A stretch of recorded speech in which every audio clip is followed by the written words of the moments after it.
চেষ্টা করবেন আপনার কান পর্যন্ত যেন ওই কথাগুলো কখনোই না পৌঁছায়, যে কথাগুলো আপনার অবর্তমানে আপনার সামনে রসগোল্লা সাজা মানুষগুলো বলে বেড়ায়। বিশ্বাস করেন, যদি আপনি একবার বুঝে ফেলেন যে আপনার পিঠ পিছে আপনার একান্ত বিশ্বস্ত মানুষগুলো আপনার সম্পর্কে কি বলে বেড়ায়, তাহলে তাদেরকে ঘৃণা করতেও আপনার ঘৃণা লাগবে।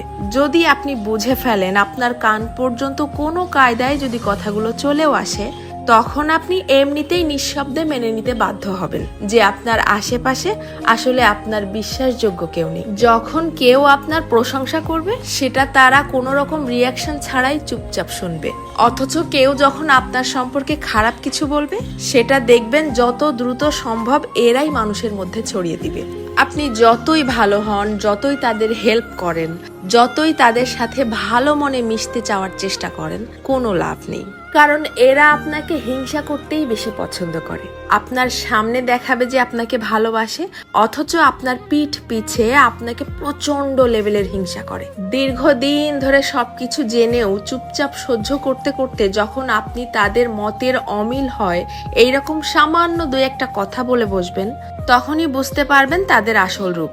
তাদেরকে এতদিন ধরে দেখানো আপনার সমস্ত সম্মান, ভালোবাসা, হেল্প, স্যাক্রিফাইস বিশাল আকারে ঢাকঢোল পিটিয়ে আপনার মুখের উপরে ছুঁড়ে মারবে, যেন এগুলো তাদের কাছে কিছুই ছিল না। আমার কথাগুলো বিশ্বাস হচ্ছে না? আপনি আপনার জীবনে এই ব্যাপারটা একবার অ্যাপ্লাই করে দেখতে পারেন।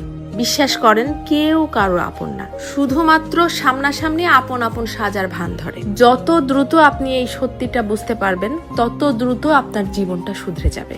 কারণ কেবলমাত্র তখনই আপনি সেই আপন সাজা মানুষগুলোর সামনে নিজেকে প্রেজেন্ট করা বন্ধ করে দিবেন। কারো কাছ থেকে কোনো এক্সপেকটেশনও রাখবেন না। জীবনটা হয়ে যাবে শান্তির। তবে মন খারাপের কিছু নেই। এদের জন্যও সৃষ্টিকর্তা বড় কিছু আয়োজন করে রেখেছেন। যারা অন্যের সফলতা, অন্যের জীবনযাপন দেখে হা হুতাশ করে, হিংসা করে, এদেরকে সৃষ্টিকর্তা শুধুমাত্র হিংসা করার জন্যই পৃথিবীতে ফেলে রাখেন। তাদের নিজের জীবনের কোনো উন্নতি ঘটান না।